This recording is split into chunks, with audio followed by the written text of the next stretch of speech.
নমস্কার। ভরসার এক মাস এই নিয়ে এই মুহূর্তে আমি অয়ন, আমার সঙ্গে রয়েছেন রাজ্যের পঞ্চায়েত মন্ত্রী, পঞ্চায়েত ছাড়াও আরও আছে, কিন্তু এই মুহূর্তে রাজ্যের পঞ্চায়েত মন্ত্রী দিলীপ ঘোষ। কারণ পঞ্চায়েতটা অনেক বেশি গুরুত্বপূর্ণ, গ্রাম যার ভোট তার, এটা আমরা ছোটবেলা থেকেই দেখে আসছি। আমি আগে প্রথমে দিলীপদাকে বলবো, কাউন্সিলর থেকে আরম্ভ করে বিধায়ক, এবার গৃহদাহ কোথায়? লোকসভায় 20 জন তৃণমূল সাংসদ সই করার দরকার ছিল, সেই তৃণমূল সাংসদরা ভূপেন্দ্র যাদবের বাড়িতে বৈঠক করলেন, স্পিকারকে চিঠি দিয়ে দিলেন, এনডিএ ব্লকের সঙ্গে বসবেন। কি কি অবাক কাণ্ড! হ্যাঁ, অবাক মনে হচ্ছে, কিন্তু এ তো গৃহদাহ তো গোড়ায় আগুন লেগে গেছিল আগেই। আপনি দেখুন, পঞ্চায়েতের প্রধানরা অফিস আসছেন না, কাউন্সিলররা নাই, চেয়ারম্যানরা নাই। অনেকে আমাদের সঙ্গে যোগাযোগ করছেন, দেখা করতে চান, কথা কি বলবেন সেটা আমরা জানি, সেই জন্য খুব একটা সময় নষ্ট করছি না আমরা। আপনাদের দরকারও নেই। হ্যাঁ, দরকারও নেই। এটা না মানে একটা বোঝা, লোকে তো এদের রিজেক্ট করেছে, আমরা কেন অ্যাকসেপ্ট করব?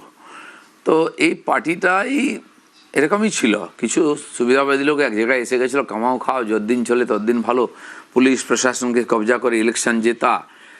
আমরা কর্পোরেশন, মিউনিসিপ্যালিটি দেখেছি, পঞ্চায়েতে দেখেছি কীভাবে ভোট লুট করা হয়েছে। ভোট গণনার পরে আমি জিতলাম, আপনার নামে সার্টিফিকেট দিতে হলো, এগুলো তখন আমরা দেখেছি। আমি অনেক জায়গায় বলেছিলাম তখন, যেদিন হারবে সেদিন পার্টিটাকে খুঁজে পাওয়া যাবে না। আর এটাও বলেছিলাম যে এই নেতাদেরকে লোকে দৌড় করিয়ে মারবে, গাছে বাঁধে মারবে, সব কথা সত্য হচ্ছে তো। যারা পুলিশকে দৌড় করাতো, পুলিশ কোথায় টেবিলের নিচে, কোথাও আলমারির পিছনে লুকোতো, আজকে সেই পুলিশের ভয়ে নেতারা খাটের নিচে, শাড়ির গাদার নিচে নতুন নতুন ইনোভেশন দেখছি লুকোনোর জায়গা। পার্টির নেতা, এমএলএ, এমপি, পঞ্চায়েত এভাবে লুকোতে পারে, এটা তো আমরা কল্পনাও করতে পারিনি কোনোদিন। তো কত পতন হলে চলে গেলেন, এর মধ্যে আপনি কি উদ্দেশ্য দেখছেন? 21-22 জন হয়ে যেতে পারে নাকি? দেখুন, মাননীয় প্রধানমন্ত্রী যেটা বারবার বলে এসেছেন, ভারতবর্ষের একটা বড় সমস্যা হচ্ছে পরিবারবাদ। ভারতীয় রাজনীতির পরিবারবাদ শেষ করতে হবে। তো পরিবারবাদী পার্টিগুলো শেষ হয়ে যাচ্ছে আস্তে আস্তে। আপনি উত্তর ভারত, দক্ষিণ ভারত দেখুন, মানে বিশেষ করে আঞ্চলিক দল বেশিরভাগ। কংগ্রেসও তাই ছিল, কংগ্রেসের কিন্তু অবস্থা আস্তে আস্তে শেষ হয়ে যাচ্ছে। তো পরিবারবাদ থেকে মুক্তি চাইছেন ওনারা, কারণ যে প্রেশারের মধ্যে ওনারা থাকতেন এই সাংসদদের মধ্যে বা বিধায়কদের। আমারও অনেক বন্ধু আছেন, তো অনেক আড্ডা মারতাম, আমি এদের সঙ্গে গল্প করতাম, আড্ডা মারতাম, বন্ধুত্ব আছে। অনেকবার ওনারা বলেছেন যে আর পারা যাচ্ছে না, এই রাজনীতি করা যাবে না, তাহলে কেন আছেন, তাহলে চিপকে আছেন, চলে আসুন। আর কিছু খেপে বলতে বলে এরপরে এবার টিকিট পাবেন না, ওরা দরকার নেই আমার টিকিট, অনেকে বলতো। ভেতরে খুব ক্ষোভ ছিল, খুব চাপ ছিল। এখন সুযোগ পেয়েছেন বেরিয়ে যাওয়ার, তো বেরিয়ে যাচ্ছে। না, আপনারাও তো বলেছেন যে ভোটের আগে হলো না কেন, আগে হলো না কেন, এখন কেন, পরাজয়ের পর কেন? আপনারাও তো না, এটাও ঘটনা সত্য যে হলো না কেন, যাবেটা কোথায়, ভোটের আগে করবেটা কি যদি জিতে আসে আবার? আমি বলছি, যদি টিএমসি 160, 70, 80 পেয়ে আবার ক্ষমতায় আসতো, এরা কি একজনও বেরোতো? কেউ বেরোতো না, ফেসে গেছে। এখন চিটে গুড়ে আটকে গেছিলেন এতদিন, এবার বেরিয়ে আসার সুযোগ পেয়েছেন। এই যে প্রসূন বন্দ্যোপাধ্যায়, ইউসুফ পাঠান, দেব, তারপরে আপনার শর্মিলা সরকার, কালীপদ সোরেন, এরা কি ভালো তৃণমূল? দেখুন, সেটা জানি না, ভালো তৃণমূল খারাপ তৃণমূল কিছু হয় না, তৃণমূল দলটাই খারাপ, তাই মানুষ বিসর্জন দিয়েছেন। কিন্তু দেব ইত্যাদি আছে, দেব গতবারেও ভোটে দাঁড়াতে চায়নি, আগের বারও দাঁড়ান, তাকে জোর করে দাঁড় করানো হয়েছে, কিছুটা জোর করে এদেরকে আটকে রাখা হয়েছে পার্টির ইমেজ ধরে রাখার জন্য। আর এখানে যদি করে খেতে হয়, ব্যবসা করতে হয়, সিনেমা করতে হয়, বা যাই করুন আপনি, আপনাকে ওদের চক্ষুস্থল হলে চলবে না, তাকে থাকতেই হবে আর ওদের কথা মেনে করতে হবে। আজকে বহু লোক আসছে আমাদের সঙ্গে, ব্যবসায়ী থেকে বাকিরা, সবার একই বক্তব্য যে কী করতাম আমরা, উপায় নেই, ব্যবসা চালাতে হয়, থাকতে হয়, করতে হয়। তো তাই তারা বাধ্য হয়েছিলেন। তো বিভিন্ন ধরনের ব্যাপার আছে, সবাই একরকম এরকম নয়। আর কিছু লোক দেখলো যে এদিকে পাওয়ার কিছু নেই, চলো এই সুযোগে এদিকে যাই, যে কিছু হয়। দিলীপদা, আপনারাও তো 77 পেয়েছিলেন 2021-এ, কই এরকম ছন্ন ছাড়া, এরকম ভঙ্গুর চেহারা তো বিজেপির হয়নি। হ্যাঁ, কয়েকজন তৃণমূলে যোগ দিয়েছিলেন, তাও অনেকে চাপে চটে গেছেন ভয়ে। আমি জানি আখরুজ্জামান এখন ওই দলে নেতা হয়েছেন। আমি 16 সালে যখন এমএলএ হয়ে যাই, 3 বছর ছিলাম, সেই সময় ও টিএমসি জয়েন করেছিল। ও আমার বন্ধু, আমি বলা ঠিক হবে না জানি না। আমি জিজ্ঞেস করলাম, তুমি, তোমার বাবা এত বড় কংগ্রেসের পুরনো নেতা, তোমার পরিবার কংগ্রেসের পরম্পরায় ছিল, মুর্শিদাবাদ থেকে প্রণব বাবুর সঙ্গে রাজনীতি করেছে, বন্ধু, এইসব, তুমি কিনা শেষে বলো, দাদা কি করব, আমাকে এসপি ফোন করে বলেছে তুমি টিএমসি জয়েন করো, না হলে তোমাকে ঢুকিয়ে দেবো ভেতরে গাঁজা কেস দিয়ে। বহু লোকের সঙ্গে এরকমই আছে, বাধ্য হয়ে এসছেন, কেউ সুখে যায়নি। আমাদের এমএলএরা গেছেন, আমাদের এমপিও কেউ কেউ গেছেন, চলেও এসছেন। তো সবার সঙ্গে এরকম হয়েছিল, তখন শেল্টার দেওয়ার মতো পরিস্থিতি ছিল না। আমি যখন লড়াই করতাম এর বিরুদ্ধে, অনেক কিছু বলতাম, সেটা নিয়ে আপনারাও কমপ্লেন করতেন কেন এরকম বলে, কিন্তু উপায় ছিল না, নাহলে আমার লোকদের আমি ধরে রাখতে পারতাম না। যেরকম আগ্রাসী হয়ে পুলিশ প্রশাসন রোজ ধমকাচ্ছে, জেলে ঢুকিয়ে দিচ্ছে, কাজ করতে দিচ্ছে না, ঘর থেকে বেরোতে দিচ্ছে না, সেই পরিস্থিতিতে কাজ করে এসেছি, দমবন্ধ অবস্থা থেকে আমরা লড়াই করেছি, ফলে তো পার্টিতে দাঁড়িয়ে আছে। কিন্তু এই ধরনের কোনো পার্টি আমরা দেখিনি। সিপিএমও হেরে গেছে, সিপিএম আজ বলতে গেলে নাই, কিন্তু সিপিএম হেরে যাওয়ার পরেও এরকম সিপিএম ছেড়ে পালিয়ে যাওয়া বা পার্টিটা গুঁড়ো হয়ে গেল এরকম নাই। হ্যাঁ, চর্বিটা চলে গেছে, কিন্তু এখনো সিপিএম কোথাও কোথাও তা সেই পুরনো লোকদের ধরে রেখেছে। কিন্তু টিএমসিটা কোনো রাজনৈতিক পার্টি ছিল না, সেটা সেই গ্যাংদের মতো, ডি কোম্পানি ইত্যাদির মতো ছিল। তার যা পরিণতি, এদের তাই পরিণতি হয়েছে। মমতা বন্দ্যোপাধ্যায়, অভিষেক বন্দ্যোপাধ্যায়ের ভবিষ্যৎ কি দেখছেন আপনি? দেখুন, বহু রাজনীতিক নেতা নেত্রী আছেন। আজকে আপনি পাওয়ার সাহেবকে দেখুন, তিনি কোথায় আছেন। একসময় তার নামে বোম্বাইতে, মহারাষ্ট্রে চলতো সব কিছু, তার নামেই পার্টিও হয়ে গেল। এরকম একাধিক নেতা আজকে আপনি এটাও জিজ্ঞেস করতে পারেন যে ঠাকরে, উদ্ধব ঠাকরে কোথায়? তিনি চিফ মিনিস্টার হয়েছিলেন। নবীনজি কোথায়? এরকম বহু নেতা আছেন এদিক ওদিক, তারা আছেন, অস্তিত্ব রক্ষা করছেন। রাজনীতিটা খুবই বিচিত্র, খুবই কঠিন জায়গা। মাথায় তুলে নাচতেও পারে, ফেলে দিতে পারে, কালকে মানুষ ভুলে যাবে। তো যে পরিস্থিতির সঙ্গে তাল মেলাতে পারে না, মানুষের ইচ্ছা শক্তিকে গুরুত্ব দিয়ে কাজ করে না, তার এরকম হয়। মানে মানুষের মধ্যে কত ক্ষোভ, আক্রোশ, জনরোষ। অভিষেক বন্দ্যোপাধ্যায় ডায়মন্ড হারবার থেকে 7.5 লক্ষ ভোটে জিতেছিলেন, রেকর্ড ভোটে, তাকে একদিন বেরিয়েছেন, কি মার খেলেন। আর একটা বিধানসভাতে খালি ফেয়ার ইলেকশন হলো, 4 নম্বরে চলে ওনার পার্টি। তো ভোটটা কিভাবে হতো বুঝুন, আপনারাও জানতেন, কিছু কিছু বলতেন, আপনাদের কম্পালশন ছিল, আমরা জানি, কেউ এই পরিস্থিতির বাইরে ছিল না। তো আজকে পশ্চিমবাংলার যে গণতন্ত্র, সেটা মুক্তি পেয়েছে, মানুষ ভোট দিয়েছে, মানুষ কথা বলতে পারছে, এ তো কল্পনা করা যায় না। অন্যান্য দেশেতে আমরা দেখেছি স্বৈরাচারী শাসন, তাকেও হার মানিয়ে দিয়েছে। আজ পার্টির মধ্যে কি বলছে, থ্রেট কালচার কাকে বলে, টিএমসিকে দেখ। থ্রেট কালচার তো বিভিন্ন ইনস্টিটিউশন আরজি করেছিল বিভিন্ন জায়গায়, কিন্তু এই কালচারটা পার্টির মধ্যে শুরু হয়েছে প্রথম, তার বাইরে বলা যাবে না, করা যাবে না। সুখেন্দুবাবুর মতো সিনিয়র লিডার, তিনি সত্য কথার আরজিকে নিয়ে বলে দিয়েছিলেন, হৃদয়ের কথা। তাকে কি অপমান করালো, সাসপেন্ড করালো। এর মধ্যে একাধিক এমপি এমএলএ আছেন যারা সাসপেন্ডেড হয়েছেন। কি পার্টি লাইন? পার্টি লাইন আমার কি আছে ভাই, যেটা বাস্তব বলতে পারেন, এরকম পার্টি লাইন করো কেন? মানে যে দলের আদর্শ আছে কিনা তাই নিয়ে প্রশ্ন, আর নাই তো, এখন আর কোনো প্রশ্ন নেই যে ছিল না। এরকম একটা পার্টি 15 বছর চালিয়েছে বাংলাকে, মানুষ তাকে বয়ে বেরিয়েছে, খুবই কষ্টকর। বয়ে বেরিয়েছে না জোর করে মানে চাপিয়ে দেওয়া হয়েছে, এটাও একটা প্রশ্ন উঠছে বারবার করে, আপনারাও তুলছেন।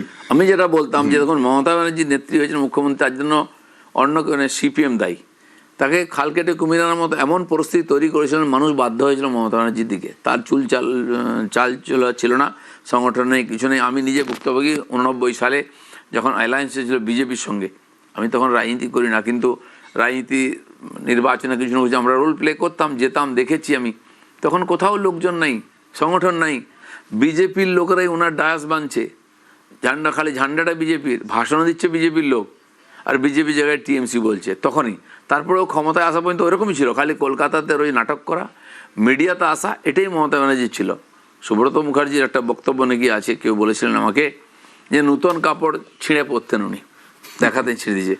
তো উনি নাকি বলেছিলেন যে মমতা যে নূতন শাড়িটা ছিঁড়ে কেন পরে আমি জানি না।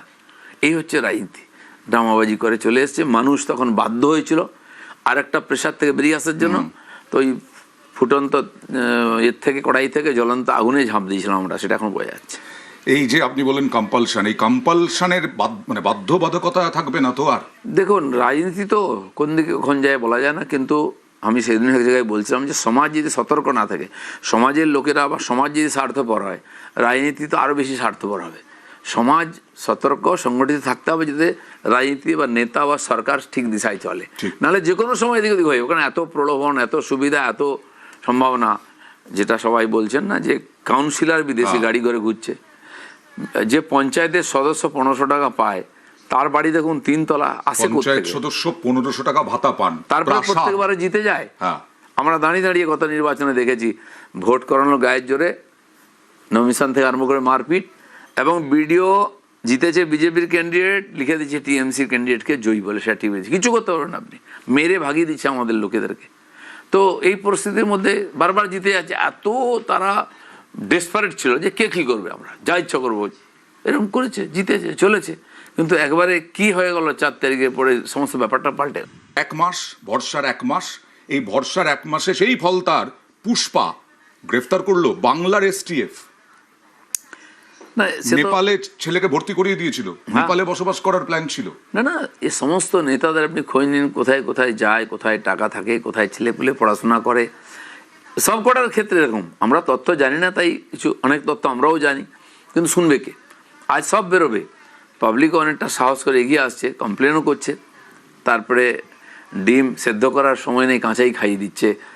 এই যে এখন সব নেতাকে ডিম খাওয়ানোর একটা প্র্যাকটিস শুরু হয়ে গেছে, এটাও ভয়াবহ। কিন্তু মানুষ কি করবে, প্রতিবাদ কিভাবে করবে? গণতন্ত্রে কমপক্ষে ঘায়েল না করে, বোঝা যাচ্ছে কাউকে ঘায়েল না করে মনের ক্ষোভ যে প্রকাশ করা, এটা ভালো পদ্ধতি। কারণ ডিমে ঘায়েল হয় না, কারণ ডিম্বাকৃতি যেহেতু বিষয়টা, সেই জন্য আমার একটু সমস্যা, যেহেতু হরিণঘাটা থেকে আমরা ডিম সাপ্লাই দিই, খুব ক্রাইসিস শুরু হয়ে যাচ্ছে ডিম খাওয়ার। আমি যে ডিমটা খান, ডিমটা নষ্ট করবেন না, অন্যকে খাওয়াবেন না এইভাবে। এই এবার আসি হরিণঘাটা, বললেন তো আপনি পঞ্চায়েত মন্ত্রী, দুবার বিধায়ক হয়েছেন, দ্বিতীয়বার বিধায়ক হয়ে একেবারে ক্যাবিনেটে গ্রাম পঞ্চায়েতের মতো দায়িত্ব। আবার আমি ওই প্রসঙ্গেই আসি, গ্রাম মানেই সরকার, গ্রাম যার, সরকার তার, গ্রামের ভোট। আপনি পঞ্চায়েত কিরকম ভাবে দেখছেন দায়িত্ব নেওয়ার পরে? দেখুন, এই যে দৃশ্য আমরা বাইরে দেখছি না, এর যে ভয়ঙ্কর পরিস্থিতিটা, সেটা নিচের স্তর প্রশাসনেও চলে গেছে। কর্মচারী অফিসারদের পুরো অভ্যাসই খারাপ হয়ে গেছে, এবং বেশিরভাগ অফিস আছে, পুলিশ অফিসার হোক বা প্রশাসনের অন্য ডিপার্টমেন্টের অফিসারদেরকে রীতিমতো করাপ্টেড বানানো হয়েছে, তাদেরকে বাধ্য করা এইসব কাজ করতে। আমি কথা বলছি, অনেক অফিসের সঙ্গে কথা হচ্ছে, তারা খুব কষ্ট করে মাথা নিচু করে বলেন, স্যার আমাদের তো এইসব অনেক কিছু করতে হয়েছে, করতে বাধ্য হয়েছে। তা আমি বলছি, কি করেছেন কালকে ছেড়ে দিন, আমি দেখবো আজকে কি করছে, আমি পারফরমেন্স চাই, কারণ মানুষ সেই জন্য আমাদেরকে পাঠিয়েছে। আপনারা এটা করুন। সঙ্গদোষ থাকে, মানুষ যার সঙ্গে থাকে খানটা তার এরকম হয়, সেটাও হয়েছেন ধরে নিলাম আমি। কিন্তু যদি আপনি অপরাধ করে থাকেন, আর আইনের হাত অনেক লম্বা, আইন যদি আসে তখন কেউ কাউকে বাঁচাতে পারবে না, আইনের সামনে সবাইকে যেতে হবে, কিন্তু চাকরি করতে হবে। সব পঞ্চায়েতে তৃণমূলের দখলে, জেলা পরিষদ পঞ্চায়েতের সেই জন্য তৃণমূলের দখলে, আপনার অসুবিধা হবে? আমার অসুবিধা সবচেয়ে বেশি। আমাকে যদি পারফরমেন্স করতে হয়, পঞ্চায়েত চাই, টাকা আসবে, প্রধানকে সই না করলে বিল পেমেন্ট হবে না, চেক উঠবে না।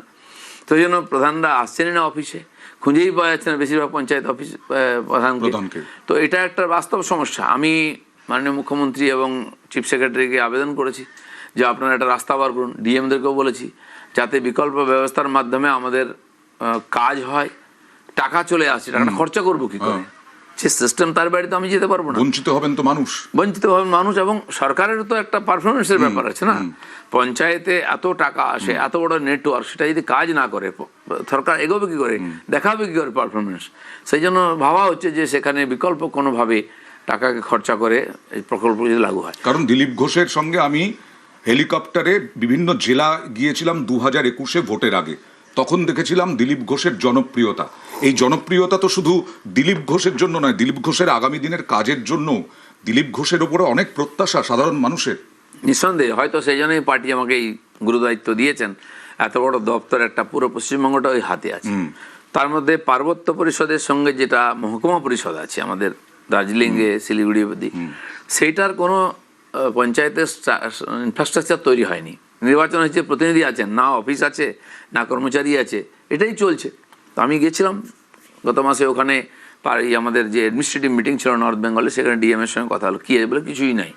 নাই কেন? কিছু তৈরি হয়নি। তাহলে ফান্ড আসে কোথায় যায়? বলে কিছুটা জিটিএ কাজ করতো, পার্বত্য পরিষদ করতো, তো সেখানে তো চুরির একেবারে আড্ডা, আর চেয়ে বেশি চোর চলছে 25 বছর ধরে। তো সেজন্য যাচ্ছি আমি 11 তারিখ, ওখানে 12 তারিখ বৈঠক নেবো শিলিগুড়িতে। মহকুমা পরিষদের ইনফ্রাস্ট্রাকচার কি তৈরি হবে সেটা আমি বলে রেখেছি।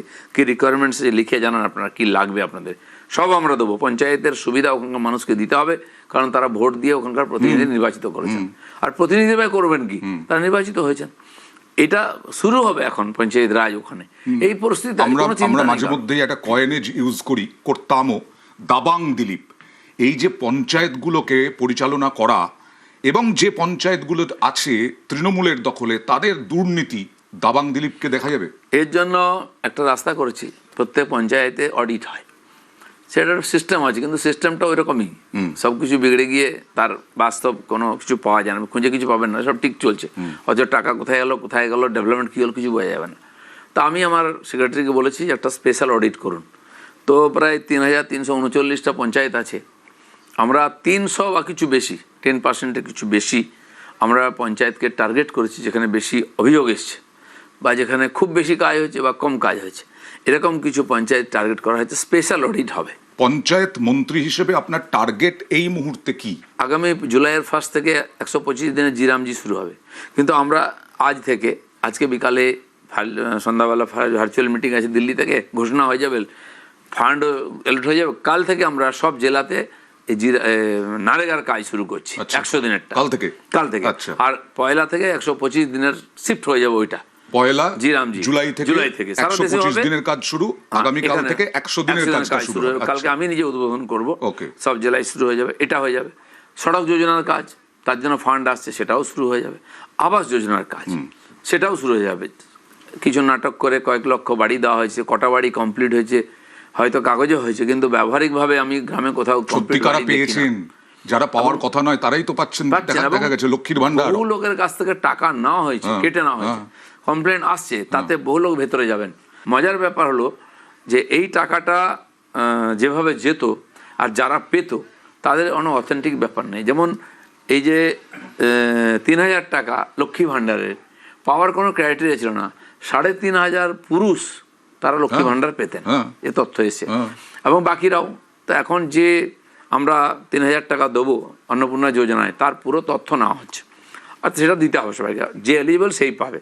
ঠিক সেরকম বাড়ির ব্যাপারে এবং বাকি সমস্ত সুবিধা যেগুলো কেন্দ্র সরকারের দেওয়া হচ্ছে বা রাজ্যের, তার পাওয়ার জন্য আবার রিভিউ হবে, সার্ভে হচ্ছে। কারণ এতে 50% লোক ওই 91 লক্ষ যারা কাটা গেছে আইসিআরে, সেইটা পুরো রিভিউ হচ্ছে, দেওয়া শুরু হয়ে যাচ্ছে। যেমন নাম আছে, যেমন 28 লক্ষের বেশি মহিলাকে সেদিন মুখ্যমন্ত্রী দিয়ে দিয়েছেন 3,000 টাকা করে অন্নপূর্ণা যোজনা। তো এই যারা ভোটার লিস্ট থেকে বাদ গেছে এবং আরও কিছু লোক আছে, এদেরকে এই সমস্ত সুবিধা থেকে আলাদা করা। আর তারপরে আরও অতটা প্রায় 25-30 লক্ষ লোক যারা এলিজিবল পাননি, তাদেরকে যুক্ত করা হচ্ছে। সেখানে বিশেষ বাজেট না বাড়িয়েও আমরা এই লোকগুলোকে সুবিধা দিতে পারবো। পরিবারের অভিজ্ঞতা আপনার নতুন, পরিবারের একজনকে সামলানো আর 10 কোটি মানুষকে সামলানোর মধ্যে কোনটা কঠিন? না দেখুন, আমিও সংগঠনের কাজ করে আসছি 10 বছর 11 বছর ধরে। পার্টি তো ছোট ছিল, বিজেপির নাম না হতো না, মিটিংয়ে ডাকা হতো না, আমি জানি না কতজনকে আপনারা ইন্টারভিউ নিতেন সেই সময় এরকম 1-to-1। তো সেই বিজেপি আমার সামনে বেড়েছে, লক্ষ লক্ষ মানুষ এসেছেন, তাদেরকে নিয়ে আমরা পার্টি দাঁড় করিয়েছি, পার্টিকে জিতিয়েছি। ফলে কি বহু মানুষকে একসঙ্গে ডিল করা একটা তো অভিজ্ঞতা হয়ে গেছে। প্রশাসন তো যারা কাজ করেন, যারা প্রশাসনিক আধিকারিক, যারা কর্মচারী, তারাই চালান, তার জন্য রীতিনীতি ঠিকঠাক আছে, সেটা চলছে কিনা ঠিকঠাক দেখা, তাদেরকে যোগ্য তৈরি করা। সেটা আমি নিজের থেকে গ্রামগঞ্জে গিয়ে প্রশিক্ষণ যেখানে দেওয়া হয় বা কীভাবে কাজ চলছে, সমস্ত ডিপার্টমেন্টের মিটিং আমি নিচ্ছি। অপরাধ করলে তো সাজা পেতেই হবে, সে যেই হোক। আজ এমএলএরা, প্রাক্তন এমএলএরা, মন্ত্রীরাও তো ধরা পড়ছে। তো কর্মচারীরা যদি সেরকম লিপ্ত থাকে কোথাও, আইন তো কাউকে দেখে মুখ দেখে ছাড়বে না, তো সেটা আলাদা কথা। কিন্তু ভয় পাওয়ার কোনো কারণ নেই, কাজ করুন। মানুষ অনেক আশা নিয়ে পরিবর্তন করেছে। তার মানে পরিবার চালানো বা রাজ্য চালানো কোনো বিষয় না, কোনো বিষয় না। আমাদের মুখ্যমন্ত্রী যেভাবে কাজ করছেন, 1 মাসের মধ্যে 1 মাস হয়নি, আমার মনে হয় 11 তারিখ ফার্স্ট ক্যাবিনেট মিটিং হয়েছিল আমাদের। আর সেই যে সিদ্ধান্ত নিয়েছিলাম যেভাবে চলছে, আমার মনে হয় দেশ বিদেশে কোথাও কোনো সরকার এইরকম পারফরমেন্স 1 মাসের মধ্যে দিতে পারেনি। আর মানুষ হয়তো এতটা আশা করেননি, আশা করেছিলেন, আশার চেয়ে বেশি কাজ হয়ে গেছে, যেটা আমরাও ভাবছি যে সত্যি এই যে কাজটা করা কত দরকার ছিল, মানুষ অনেক আশা নিয়ে বসেছিলেন।